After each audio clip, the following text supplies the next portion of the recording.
Décrété à la suite de la pluie diluvienne qui a inondé Kinshasa dans la nuit du lundi 12 au mardi 13 décembre, le deuil national de 3 jours a pris fin vendredi dernier.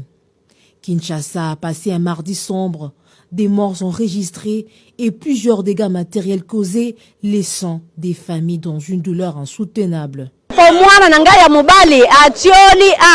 Consterné et touché par la situation qui a frappé sa maison, le président de la République, le père de la nation congolaise, a écourté son séjour à Washington pour faire le deuil avec son peuple.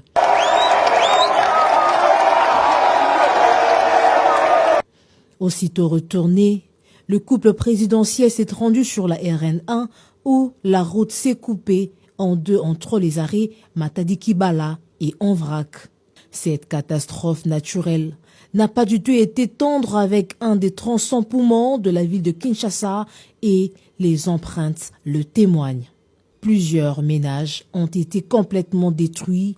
Une vingtaine de personnes a péri dans la commune de Mongafula.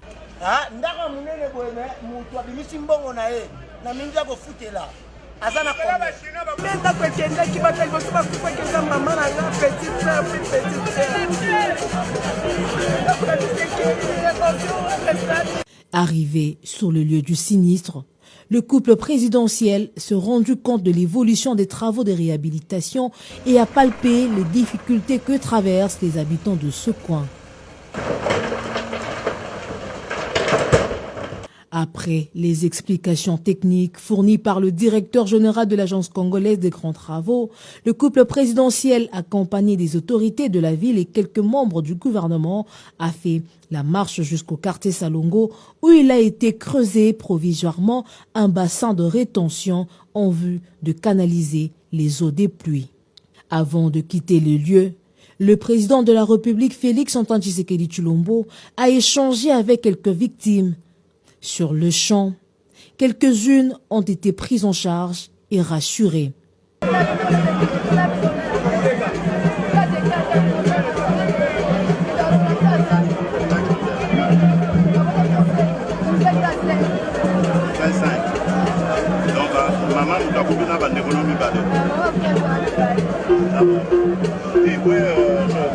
Présents sur le site, les chefs coutumiers ont salué l'initiative et l'humanisme du président de la République.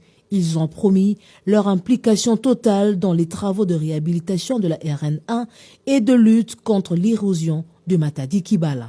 Nous sommes là d'abord pour honorer la présence du chef de l'État, qui est la haute autorité coutumière, qui vient nous consoler de par ses responsabilités et également répondre de tous ces travaux qui se passent ici pour un soulèvement du peuple congolais. Nous lui soutenons, nous lui rassurons de notre accompagnement, nous lui rassurons de notre engagement. Nous voudrions qu'à cette occasion, que le chef de l'État prenne son pouvoir, conformément à l'article 69 de la Constitution, de convoquer sérieusement les autorités traditionnelles, se pencher sur le cas de Kinshasa avec les autorités autochtones traditionnelles de Kinshasa et pouvoir donner une réponse à ce genre de cas. Ici, ce n'est qu'un de cas. Trouvons un moyen d'apaiser les esprits de cette province. Nous voudrons sérieusement et sincèrement bénéficier de son attention pour que beaucoup de nos plaintes, qui sont des plaintes des esprits de cette terre, puissent trouver réponse. Après cette visite d'inspection d'environ 2 heures, le cortège présidentiel s'est ébranlé vers le centre de Kinshasa, précisément au poste de Funa, l'un des sites fortement endommagés par les dernières pluies diluviennes. À première vue, les dégâts sont considérables. 474 cabines MTBT qui alimentent 10 communes de la ville étaient mis hors service après constat. À ce jour, 141 des 464 cabines concernées ont repris de service et sont alimentées par les postes de Itexco Makala et Kimbantseke. Le couple présidentiel s'est enquéri de l'évolution des travaux de remplacement des équipements endommagés par ces inondations. À en croire les ministres des Ressources hydrauliques et de l'électricité, les travaux de réparation en cours d'exécution vont prendre fin d'ici 5 jours. Tous les feux d'air détruits seront opérationnels pour desservir les communes partiellement dans le noir.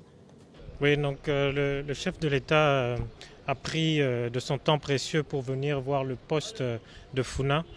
Ce poste a été malheureusement victime d'une inondation, étant donné que nous avons énormément de constructions anarchiques ici autour. Les eaux de la rivière Funa qui se trouve juste derrière ici n'arrivent pas à être évacuées. C'est qu'on a connu un incendie des armoires de contrôle-commande et d'un disjoncteur qui alimente notamment, qui permet de faire fonctionner le transfo numéro 1, qui est juste... le transfo numéro 2 qui est juste derrière moi ici. Et donc toute la station a été isolée pour des raisons évidentes, c'est que l'eau et le courant ne vont pas ensemble. Donc après avoir évacué l'eau, toutes les équipes de techniciens de la distribution et du transport ont commencé à faire l'état des lieux, à nettoyer les cellules, à regarder ce qui fonctionne encore et à voir ce qu'on peut remplacer. Et actuellement, au moment où on se parle, ils sont en train de remonter de nouvelles armoires de contrôle-commande qui permettront, je le souhaite, demain de reprendre à peu près 230 cabines. Donc lorsque le poste ici a été mis hors tension le mardi, après l'inondation, on n'a plus été en mesure de desservir 474 cabines sur les 1080 cabines de toute la ville de Kinshasa. C'est probablement le poste le plus important. Environ 400 000 personnes sont alimentées par ce poste de Funa. Le chef de l'État a donné des instructions au ministre des Ressources hydrauliques, de l'Urbanisme et Habitat, des ITPR et aux responsables de la SNEL afin de trouver des solutions idoines aux problèmes actuels.